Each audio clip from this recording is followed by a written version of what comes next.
Good afternoon, everyone.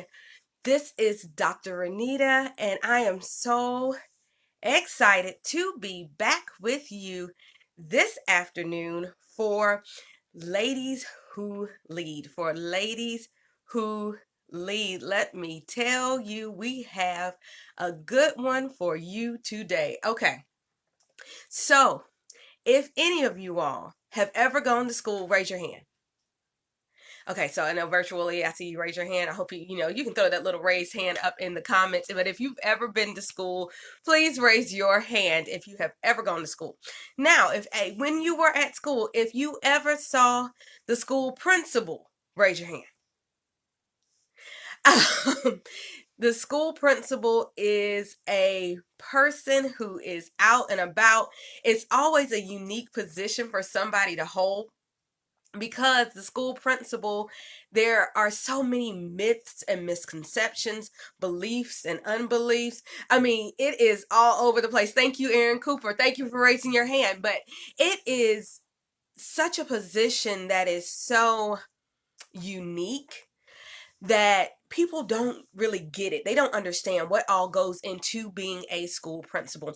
I can tell you, I know firsthand, I've been a school principal. It is a unique job, it's a unique position to be in. It can be very fulfilling and rewarding, but it's a unique position. And there are ladies who land in that position, but let me tell you, it is not as many women as you would believe.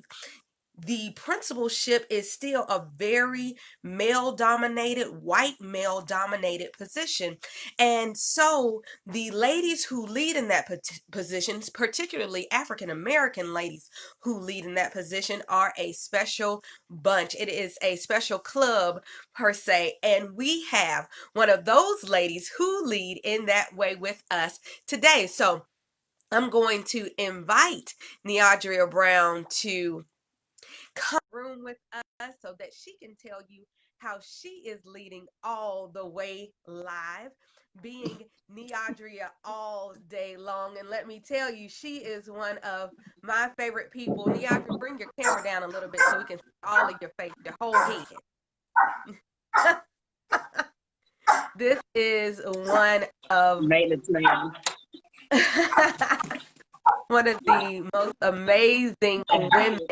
I have known her since she was in the classroom, and now she is spearheading a school of her own. She is fabulous. She is amazing.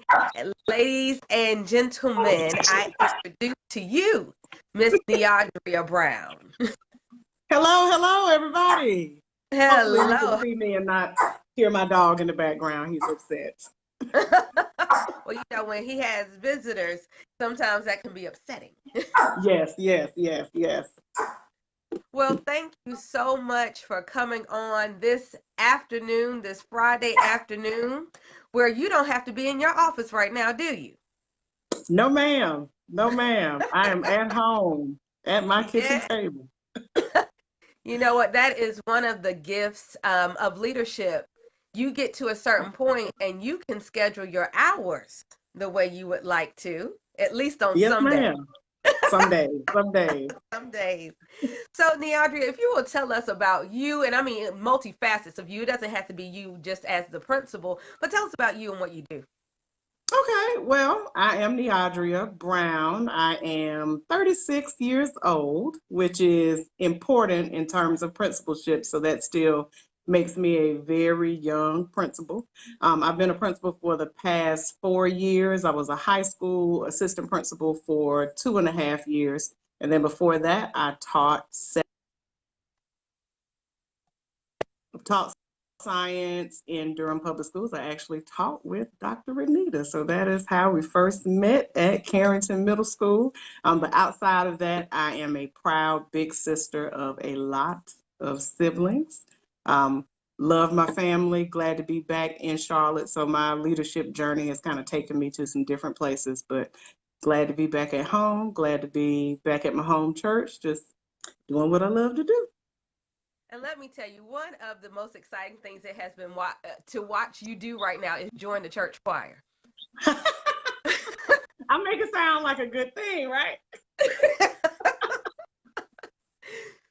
But something that has always been amazing to me is how you, Neodria, Nene, if you will, shines Yes, through. ma'am. No matter what position you're in, and I've watched you lead as a teacher, and now watching you lead in the administrative realm, it is so special to see. Um, so could you tell us about why you were ever attracted to leadership, if you were attracted to it in the first place, and how you kind of got to where you are? Well, let me backtrack. I never wanted to go into education. This was not what I thought was my life's plan. First, I wanted to be a lawyer. Thurgood Marshall was my idol as a child. Then, as I got older, I wanted to be a doctor. I wanted to be a pharmacist. And then I realized it's not really what I want to do. So I come from a long line of educators, and they've told me since I was little, you're going to end up teaching. This is what you're going to do. My grandmother was a biology teacher. My great aunt taught for 50 something years before she finally decided to retire. On my dad's side, lots of educators. So it was a natural progression, but I fought it till I graduated and I didn't have a job. So That part. kudos to Mr. Brian Hale, the assistant principal at Carrington, who took a chance on 22-year-old me, decided to offer me a science teaching position, and I didn't look back. But I was happy in the classroom. What pushed me out of the classroom was Julie Spencer, um, our former principal.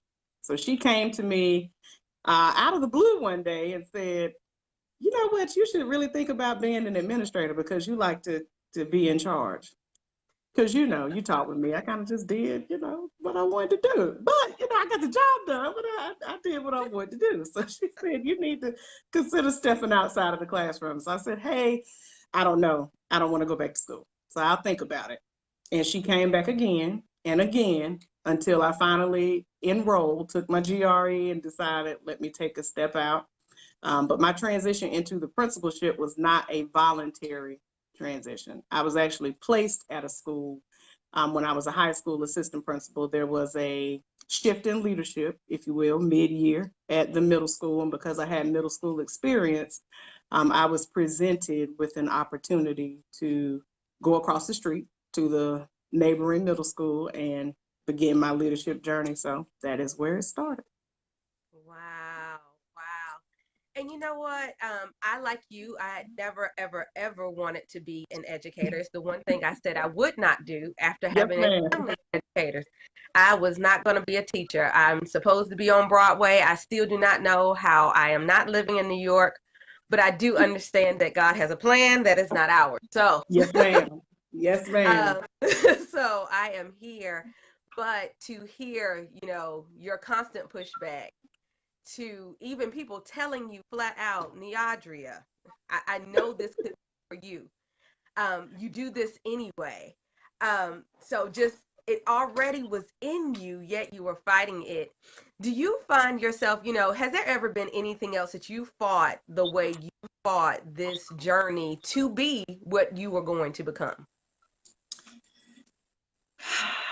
Being a leader, I think, is just innately who I am because of my position in my family.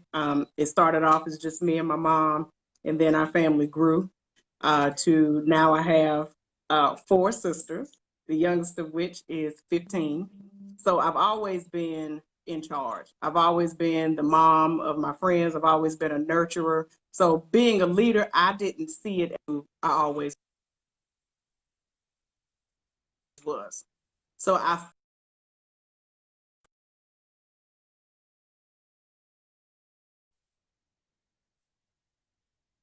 and make people laugh because that's just a part of my personality.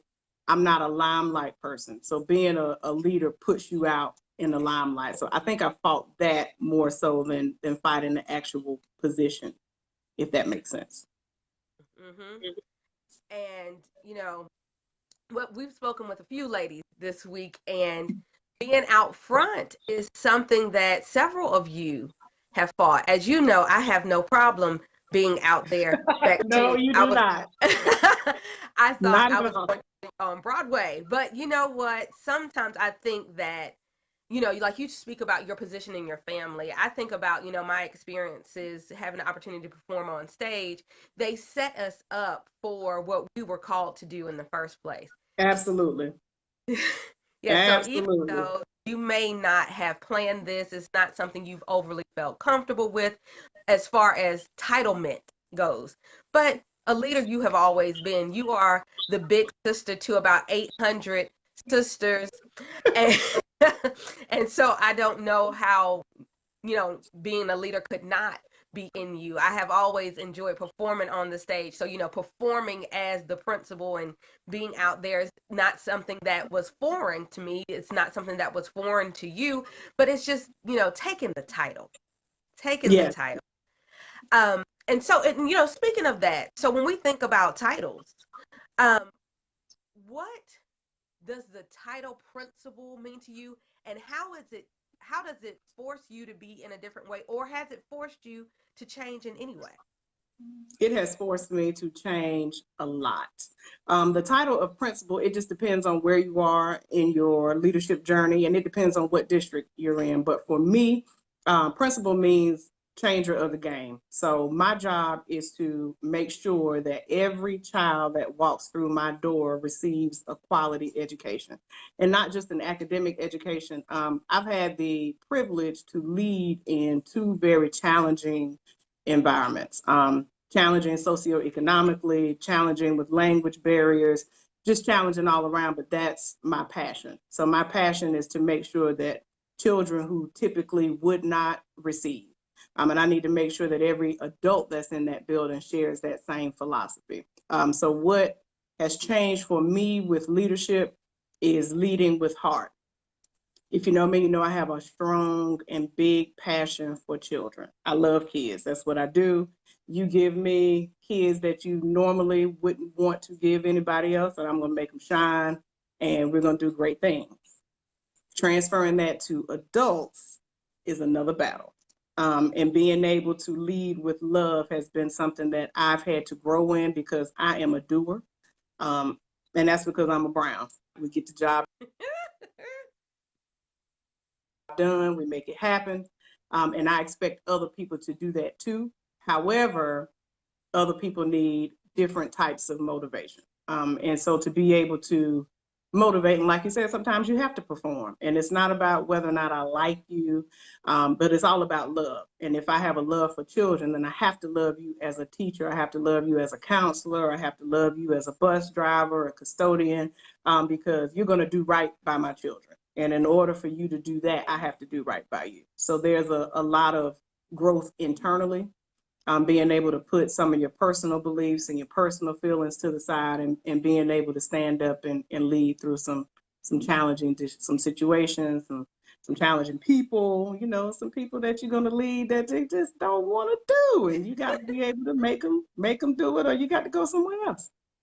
Oh, hello, somebody. Yeah. Yeah, I will. Yeah, I think that the shift from being a teacher in the classroom where you were so student focused to being a principal in the office where you have to become staff focused can sometimes be a challenge because your heart is with the kids.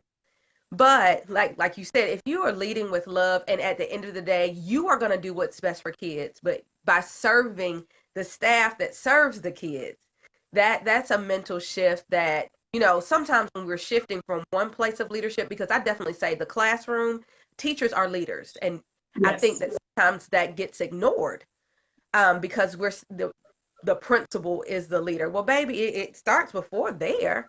If the teachers aren't Absolutely. I leaders, mean, then yeah. it starts at home. Then it transfers to the bus if you put your children on the bus. Then it goes to the cafeteria if they eat breakfast before they go to class. So everybody, and I think that's the principal's job, is to empower other people. Even though at the end of the day, the buck stops with me. And if it doesn't go right, I have to assume responsibility for it. I have to build capacity. Their impact on children is just as great and just as significant because principals will change.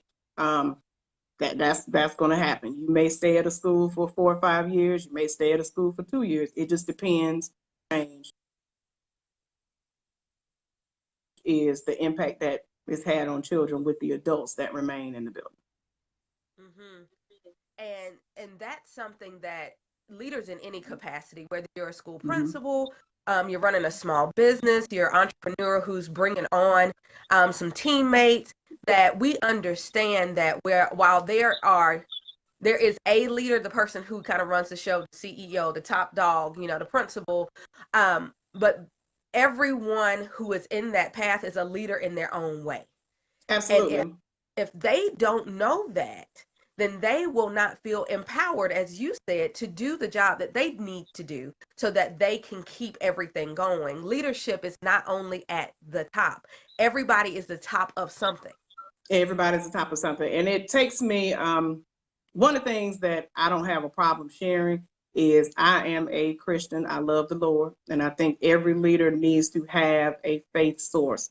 I don't knock what faith source that is, but you need to be able to connect to something that is higher than yourself to be able to keep you grounded.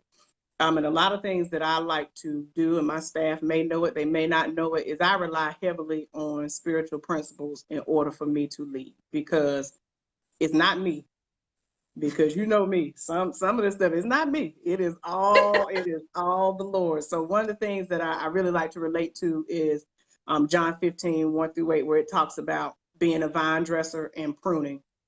So one of the Mhm. things that we have to do as leaders is we have to prune our people. And in the meantime, you have to prune yourself. And if you have somebody that's not productive, they're not doing what they need to do, that does not mean they are useless and that you cast them to the side. Sometimes you're gonna have to dress them up, clean them off, spruce them up, put some more fertilizer on them.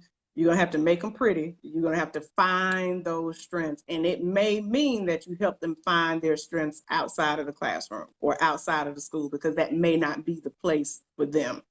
But it's a lot of nurturing.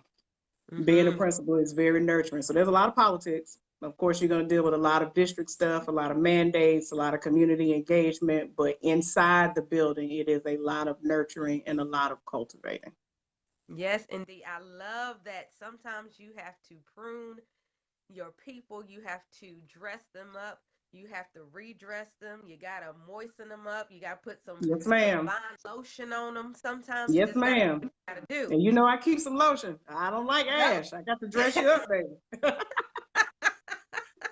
Ah, exactly. But it is in so the word that I like to use is refinement. It's refining your Yes, people, but ma'am.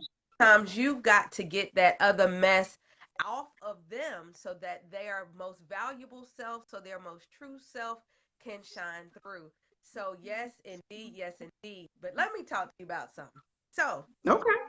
Neodria Brown is Neodria Brown. And something Yes, that you like ma'am. to talk about are your kicks. You talk about your J's and you talk about dressing up and, showing out with your kids. How has that been as a leader? And does your dress, or even like your hairdo, because honey, you will wear some hair, you will wear no hair, you don't care. Um, and I love that about you because it is you. And has your physical persona, how has that affected your leadership with adults and their respect level, their belief level, their fellowship level with you? It has had some good and bad effects. And I'll speak on the bad first. During my first transition to the principalship, I was transitioning from relaxing my hair to becoming natural. I've always had short hair because it's cute and I like it. But if I feel like buying some hair, then I go buy it. It just depends on how I feel. I just haven't felt like that in a long time.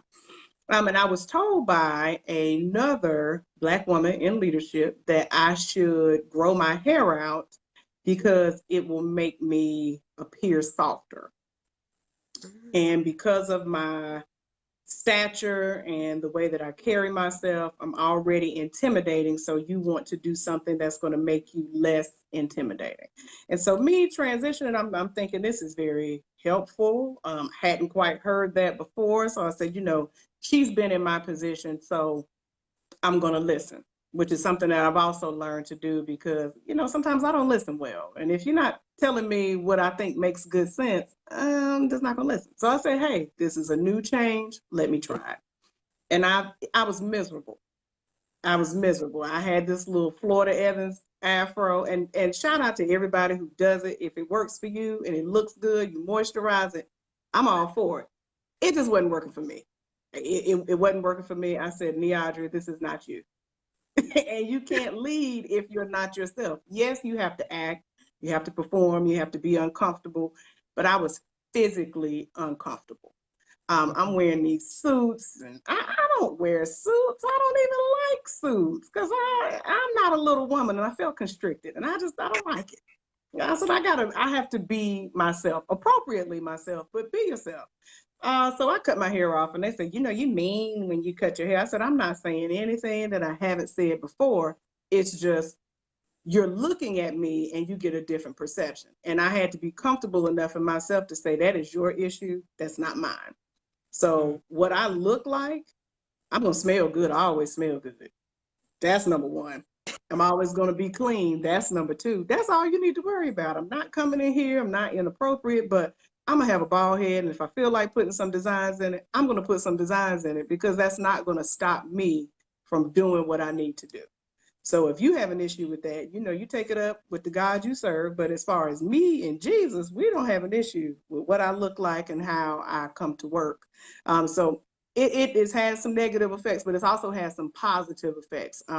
In the school that I'm honored to serve in now, I have teachers with pink hair, tattoo. It doesn't matter because your heart for kids is there. Now, if you're not dressed appropriately, you and I are going to have a talk. But your freedom of expression in terms of how you decide to wear your hair, if you want to wear big earrings, if you got long, colorful nails, like I have a teacher whose they are nails goals, but they always look good. But that doesn't stop you from doing what you need to do with children, because you're authentically yourself and you're teaching our children who are taught to code switch. I'm leading a school of Black and brown children who are taught every day that the way you look, the way you speak, the way you carry yourself is not good enough for you to be in society.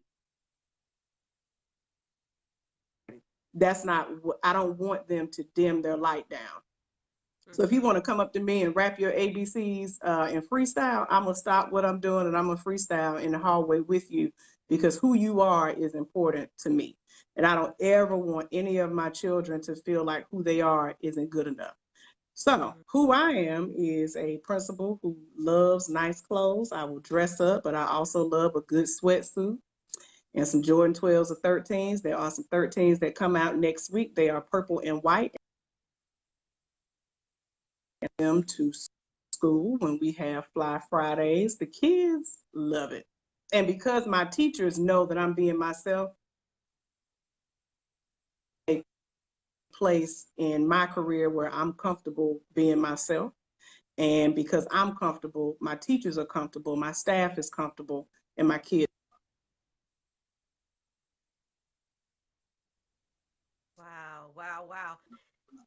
I that is the uh, epitome of what staff need. They need someone who is going to be authentically themselves, unapologetically, and that's something that I think has been universal across the speakers um, this week. That you be unapologetically you, but you brought up a subject that I actually spoke about. I think about in my dissertation, Okay. and it's something that as Black females, we talk about often. And brought up code shifting or code switching. Mm-hmm. So in remaining you, yet understanding the the necessity in some instances to code shift, how do you balance that in your life, both inside the school building and outside? It's hard. Um, I'm so anti code switching, and I'll be honest because be you. And one of the things that I tell my children, and some of them use some colorful language because that's their culture. Your culture is not any better or any worse than my culture. I'm not here to save you. So just because you may come from a situation that is not glamorous or is tough, that's the hand that you were dealt, and that's where you live. And I'm not saving you from that, because me telling you that where you are isn't good enough is a disservice to you. My job is to expose you to different things, and that may be me exposing you to, okay, when I'm in this setting or I'm in this situation, then this is how I need to carry myself. But if I'm here and I'm just hanging out with my friends and I want to say X, Y, and Z, or I want to do a little dance, then that's appropriate. But not necessarily when we hear code switching, we think I need to turn off who I naturally am so that I can become somebody else. Mm-hmm. And I've been Neodria Tashima Brown for 36 good years. Neodria Tashima Brown from Columbia, South Carolina, that moved to Charlotte when I was 7. And one of the things that my mom taught me is your name is Neodria. Your name is not Nene. Your name is not Nee. This is what people that love you call you, that know you. And I say that because I had a situation when I was in 2nd grade, and my teacher would not write my name on my progress reports. She would write Nene, because when she asked us, what do you go by? Do you go by a nickname? Naturally, we're in 2nd grade, so we're sharing, my mom calls me this, and that's what my family called me, but that's not what you're supposed to call me. Call me by my name. So my mom walked up to that school and said, look, this is not her name. Her name is Neodria. And I felt comfortable enough to always say my name. When you don't pronounce my name correctly, I'm going to give you a couple tries, and then you're going to come back and you're going to say Neodria. You are not shortening my name. You're not going to call me something else. And I say that because when we start talking about code switching, we have a lot of principals who will go by their middle name because their first name is too much, or they'll change, who they are. I'm not changing who I am. I'm evolving. So I know that in certain situations I have to be a different part of myself, but that still doesn't take away from who I am innately. And that's what I want to build in my children. You're not code switching. You just know what's appropriate for the different settings that you're in. And I want to make sure that any room that you walk into, you feel comfortable and that you can own it. Right? Yeah. So you can feel comfortable and so that you can own it. Sometimes you got to Yes, ma'am. dominate space Yeah. without really changing who you are. But like you said, there are multifacets to who we are. Yes, There's ma'am. Neodria in the church choir, because Neodria in the church choir is not going to do everything that Neodria at the house is going to do. No, But not it's everything. still, Not everything. but it's still her. She has not changed. This is just another piece of me. God didn't make Absolutely. us to be we're not amoebas. No. We are, full-fledged, multi-cell, multifaceted humans, and we are meant to be so much more. We are the sum total of our experiences and what we do with what we've learned from them. And so everything about you is special. Everything about you matters, and everything about you needs to be presented at the table in someplace, somewhere. Now, all of you doesn't need to be on every table. You don't need No. to leave the smorgasbord, the buffet that is Neodria everywhere. But sometimes they need your Neodria chicken. Sometimes they need your Neodria peas. Sometimes they need your Neodria plantain, whatever it is. They Mm-hmm. need that from you then. And that's why you have all of these different things in you so you can present them when they are necessary and needed. But some Absolutely. no, there's gonna be somebody somewhere out there that's gonna need the whole buffet, and you go ahead and hand them that. And when you do, let me know because I want to be there when it's dealt with at the end of the day.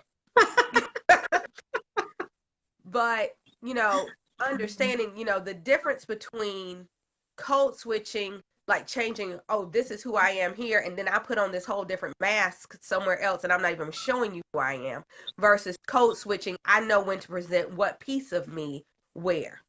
Absolutely. And That knowing is. that everybody doesn't deserve every piece of you. So some pieces you need to put just aside for the people that truly love you. So everybody doesn't get, like you said, the buffet that is Neodria, but my family, my friends, they get the whole buffet. They get all of it. They get the Neodria that sits in my grandma's chair with a blanket and reads all day. Well, they'll get the Neodria that loves Gucci Man because that is my favorite rapper, and I don't have a problem telling anybody that because it's the truth. But you don't have to present every piece of yourself in an effort to keep it 100 because I'm always me, but I know that everybody doesn't understand or won't value or appreciate every piece of me. So I've learned that in my leadership journey as well. It's okay to put some things on reserve because it's not for everybody. Mm-hmm. I love that idea of pruning your mind or refining your mind to go from am I worthy to are you worthy of receiving all that I am? Mm-hmm.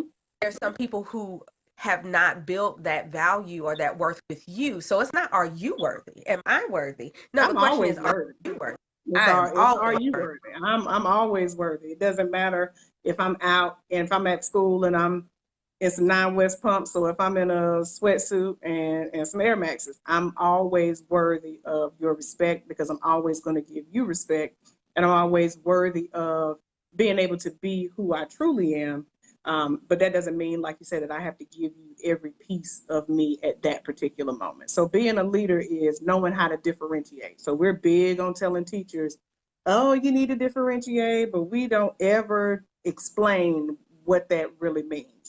But Hmm. being a leader, you have to be the ultimate differentiator. And I probably just made that word up, but that's okay. And that's okay. You're a principal. You can do stuff I'm a like that. principal, I can do that. But you Hmm. need to be able to segment yourself. Like I have a teacher who tells me if I don't get one-on-one time with you every week, it's going to be a problem. So we set aside time, and it's not even career stuff. It's just talking. Like sometimes you need to be that open door for your teachers, but you have some teachers who they don't need that. They need you to give them more feedback. So they need you to come in the classroom, tell them what they're doing right, tell them what they're doing wrong, and really push their practice. And then you have some teachers that they need a little bit of everything. And so you have to figure it out. So it really goes back to, that building relationships, knowing who you are and knowing I don't really have that to give you. So I Hmm. may need to build my team in a way that I have somebody that's in my inner circle on my admin team or my leadership team that can give you what I can't. Hmm.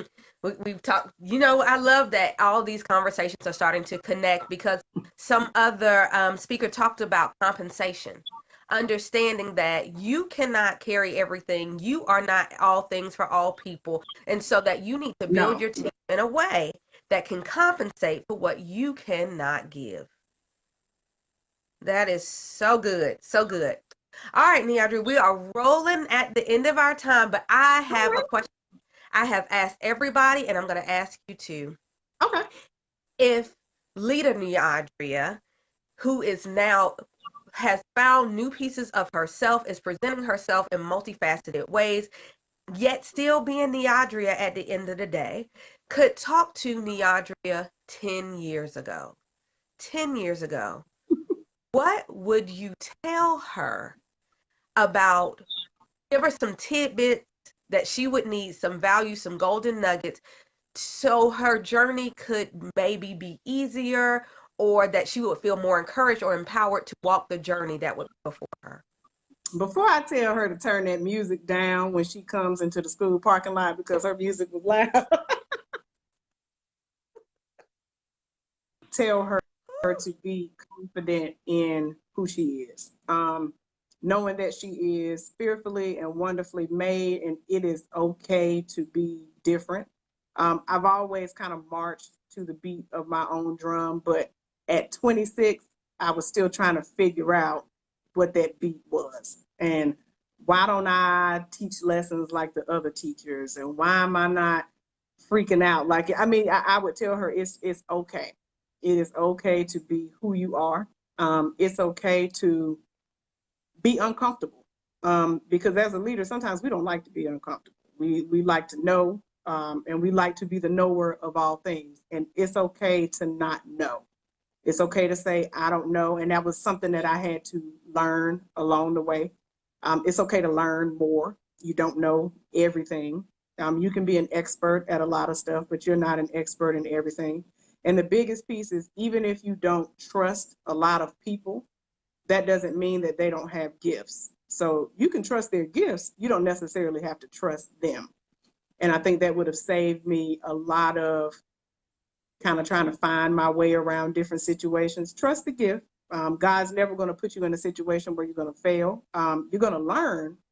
And just if you learn and make mistakes, that doesn't make you a failure. So it's okay to try, get knocked down, pick yourself back up, try again, and love yourself enough to walk away from situations that don't serve you.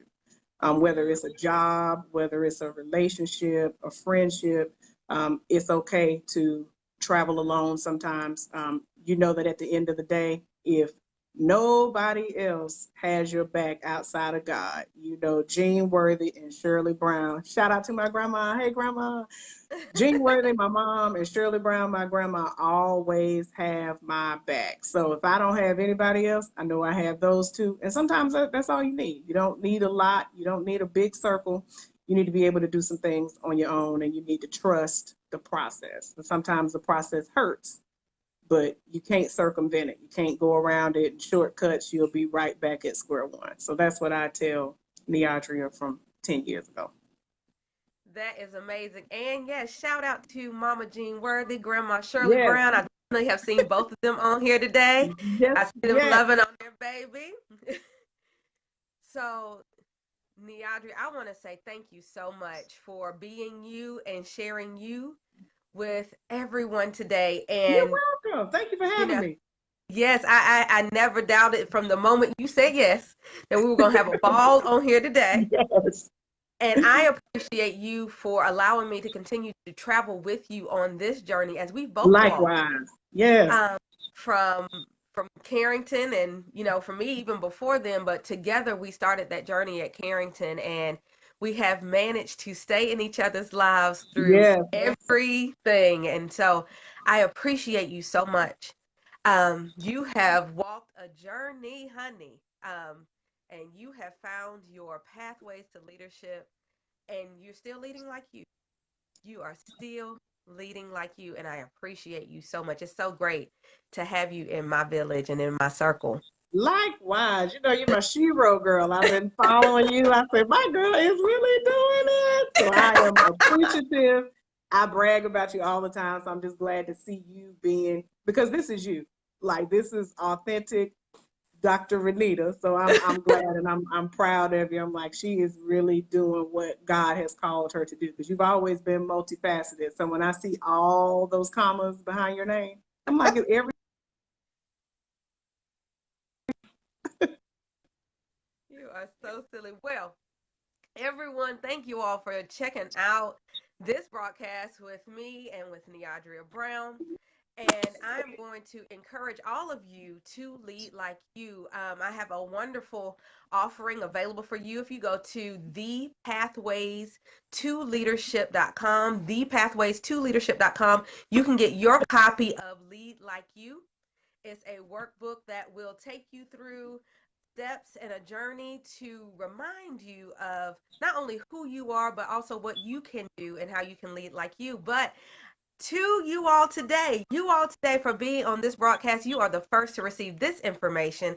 I'm also inviting you on a journey with me. On a journey. If you go to drrenitawebb.com, DRRENITAWEBB.com /journey, JOURNEY, you can join me on a journey, and we will walk together for 4 weeks on the path to not only leading like you, but also leading yourself and whoever else you want to bring with you forward into their authenticity for you to receive the freedom that you need and how you all can grow together. So please check that out, drrenitawebb.com /journey. Neodria Brown, if people want to keep up with you, can they follow you here on Facebook or on Instagram? How can they keep up with you? Because you are a force to be reckoned with. Well, I am in the process of creating a professional page. You know, I'm very private, but that's another part of leadership. You have to have some multifaceted. So I will share that information on your page as soon as I create it, and you all can keep up with me, and I can keep up with you.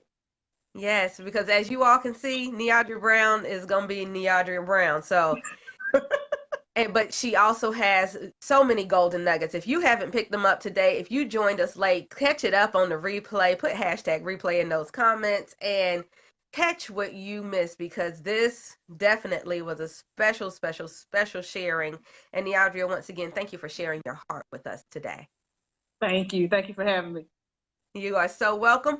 All right, everyone. I hope you enjoyed. We will be back on here at 6 p.m. Eastern Time, 3 p.m. Pacific Time with Rachel Oliver Cobbin. Be ready again. Hey, what can I say? These ladies who lead, they are bringing the fire this week. I love you, Neodria. I love you too. And I love you, everyone who's joined in. We'll see you back here at 6 p.m. Bye.